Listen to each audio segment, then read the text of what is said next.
So with it being a few days since the Fate collab and Gilgamesh was released, today I'm here with my first impressions where we're going to be talking about the build-up and then the release, similar to my other first impressions videos. So from where it began, obviously going back to the 4.3 live stream where they announced the collab, you can still go back. I already mentioned this in my Rin's first impression video, but you can go back and see how insanely hyped I was because of how I reacted. This thing, actually means something to me because you guys know I've been covering this game for a while now, and most of you probably could guess that I am a Fate fan thanks to my profile and actually my name. Maybe not all Fate fans would know that because not everyone is into FGO, but if you are, you would know that I am into Fate. So Fate collab existing was already cool, but as I also mentioned in my Rin first impression videos, they started it with two characters I'm not really that big over. Artoria, which is Saber, I don't care about, and Emiya, which is Archer, I also don't really care about. So it was cool that we were getting them, but I wasn't that hyped. Besides the fact that, hey, we're getting a collab, and then with the idea that they weren't going to announce an end date, there was a chance that maybe we're getting a part 2. Info was started going around that part 2 is going to be with Rin and Gilgamesh, which was never really confirmed until the live stream. And so I was just hoping, because Gilgamesh is my second favorite Fate character out of all Fate, and also just one of my favorite characters of all time. So I was praying it was going to be real, and then we get to the 4.3 live, they announce him, I see my goal, and I was ecstatic. Could not wait because, as I mentioned, he is one of my favorite characters of all time. Gilgamesh gaps every Hoyo character for me, no one comes close, so I had to max him out from initial thoughts. But then we get to stuff with this kit, and then we see how he was kind of being made to be with Artoria, and I was very disappointed in that, since I do agree she needed some form of big buffing and a big help, but I was personally never going to run her, so that killed a lot of my hype. But the mechanics and the way he worked was really cool, with before when it got a big change, how you were pretty much just waiting for these Zashus to intrigue Gil enough, and then he takes his action with the Interest Peak State. That was so fitting to his playstyle as just a character. It made sense. But unfortunately, due to the bajillion loops that this guy had, so much stuff was changed. Like the E1 was changed, the energy stuff was changed, his max energy was changed, his E6 was changed. Just so many changes that were all just kind of making him a lot more boring to play. And then finally the change that made the interest stack, instead of going to 10 to give him an action advance, to be a variable speed. Unfortunately, that was the biggest boring killer, and honestly I was really shaky if I was actually going to end up E6ing him at that point, just because it just was seeming really boring. You got ult very rarely. When you ulted, it was a big hit, but he just ulted so little, even on a Bladeville team. On my plate runs, for example, he ults 3 times, which is insanely low. MLC runs, it's pretty much just save it till he gets ult once, at least for how I have to play it, and just hoard that to one-shot, which one-shotting is really cool. It's really funny and very satisfying, but I don't know. It was just a difference in playstyle just kind of got sad to me. But then I had some discoveries with some teammates, and then eventually I convinced myself, mostly out of sheer love of this character, to go for the E6 S5. So despite how wacky his kit ended up being, I decided I would go for it, because at least for Fate standards, he does have good Eidolons with a really good E1, which this E1 is practically borderline required for him to be playable. E2 is solid quality of life and decent damage increase. It's not really that great. E4 is completely useless, and then E6 is really strong in a sense for damage per screenshot, since it is a big crit damage increase. But yeah, now we get to the release, and I still have my big gripes, pretty much the whole slow alt stuff, the variable speed. You can already imagine what my complaints are with that. I just think it's really stupid how every interest point is cleared. It takes forever to really build it back up. He still does get 1 or 2 more actions more as opposed to some average character. But with those average characters, there's a lot of other forms of things you can do that work better. Because with Gilgamesh, you really don't want to run him with an action advancer that isn't RMC, because everyone else is just too annoying to control. You can't really keep a consistent tuning with -1 thanks to how much speed he gains and resets. Sparkle, same really issue, because sometimes he'll just act before her and then the thing won't really work out good. So RMC's occasional 100% was the only playstyle for that. And then the reset, once you're back to lower speed, that's also just a big slap. With the also being slow, which makes sense because he has probably the highest multiplier we've seen, or at least one of them, especially in an ultimate, so there's that. And then the performance when it comes to being on my Bladeville team, because my Bladeville team is hyper invested, it wasn't anything to really blow me out of the water. This main DPS performance is good, the damage is satisfying, and the ultimate is absurd, as you can probably imagine from the background footage or my Gilgamesh showcase video. It is really high. It's just the fact that it's so infrequent and he just works like this is just really wacky.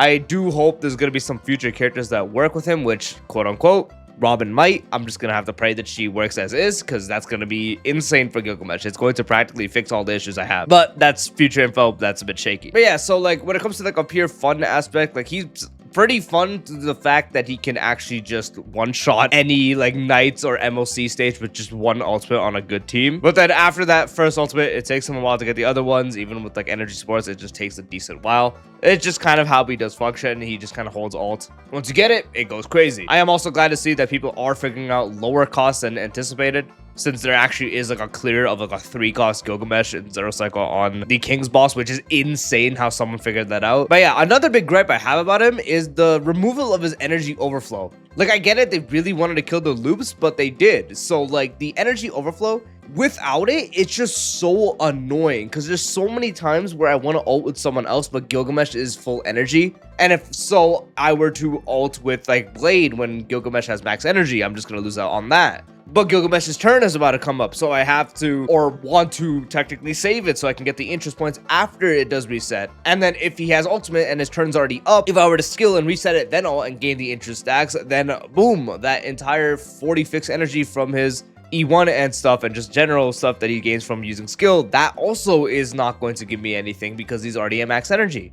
This unit really wanted that max energy, and it pisses me off that they removed it, because it is just, it makes them feel so much more annoying to pilot when you do get in those situations, which is very frequently. I've been seeing many other people say the same thing, many other people be in the same situation. I've been in the same situation a lot. I really do just wish they kept the overflow of his energy. Another problem I have is mainly on the investment side. Like on an E4, you can imagine what I'm going to complain about. Why does he have a dedicated E4 and a light cone having a big part of its percent be for energy regen, when the biggest sources of energy are fixed? He gains a fixed amount of other people's energy from his trace. That's the biggest source of energy he does get besides his E1, which is also fixed 40 energy. And if you don't know, fixed energy is not impacted with energy ER. I don't know why I said energy ER. ERR. Energy regen, you get what I mean. Why does he have his light cone wasting a part of that and then a whole dupe dedicated to it if it doesn't do anything? E4 is something that most won't relate on because most won't have it, but as someone who does,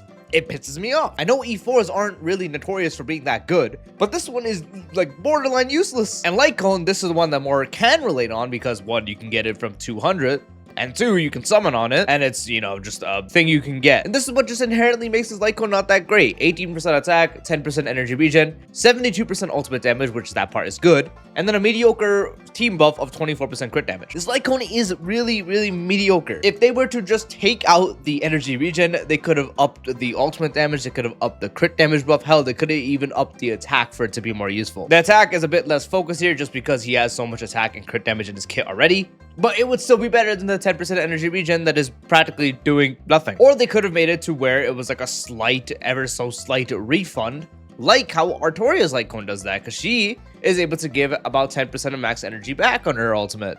If you have the requirements of, what was it, like 300 energy? Something like that, just anything. It could have been like a slight bit of res pen. Dude, it could have even not even focused on ultimate. It could have been skill damage and be more useful. Hell, basic attack damage is more useful. It just annoys me that they decided to keep energy regen there for some reason. I don't know if this is some ultimate future plan that we're gonna see and I'm gonna eat my words, but right now, it is quite literally useless. I don't know, like, there's just so much wrongdoings in the kit that there's just like a multitude of things to complain about. But yeah, I guess if I had to really highlight my biggest complaints, it is the variable fully resetting the interest stacks. So you start at 0. If you started maybe at like 20-30%, then it would be a lot more manageable. The no overflow, because that is just so annoying, as we talked about, just makes them feel so weird to play. And then a bunch of stuff being energy regen, well, quote unquote, a bunch of stuff. It's just not useful. It does nothing. Other than that, all things considered, I can't say I'm disappointed in performance, at least. As I mentioned, he is able to perform very well on like the king stage.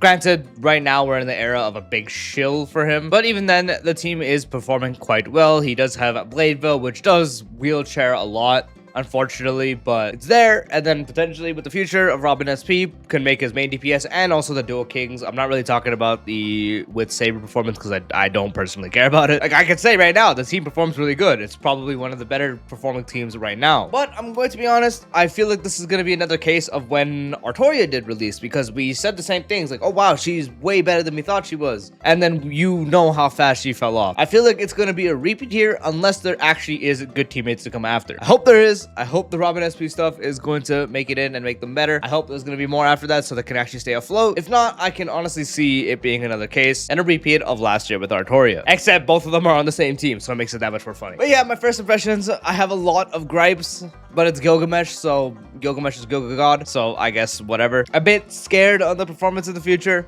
At high investment, obviously he's going to cook. It's the whole reason Saber could stay afloat, you know, E6 baseline memes, haha. His E6 is also just really funny, the one-shot stuff, it's very satisfying. But playing him in general isn't the most fun, I'll say. Like, he is not anywhere near my favorite team. Bladeville as like a wheelchair is like my favorite team by far, but I honestly think my other iterations of it is more fun to me. By other iterations, I mean like with Tribi or not, or especially the main one I run, which is with Cyrene and Hyacine. I find that to be a lot more fun and a lot more smooth. So Gilgamesh, unfortunately, is nowhere near my favorite DPS to use, but it's Gilgamesh, so, yeah, well, I can't complain. But yeah, that is my first impressions. Am I satisfied? Am I not? I could say I'm more on the satisfied side, I guess, but more leading into how it plays out in the future, because I can go from right now being slightly satisfied to more disappointed. We're just gonna have to wait and find out. But yeah, if you guys are also using Gilgamesh or you pulled for him at any investment, comment down below what you're thinking about him. I do hope you found this video enjoyable to watch. If you did, drop a good like, I'd be greatly appreciated.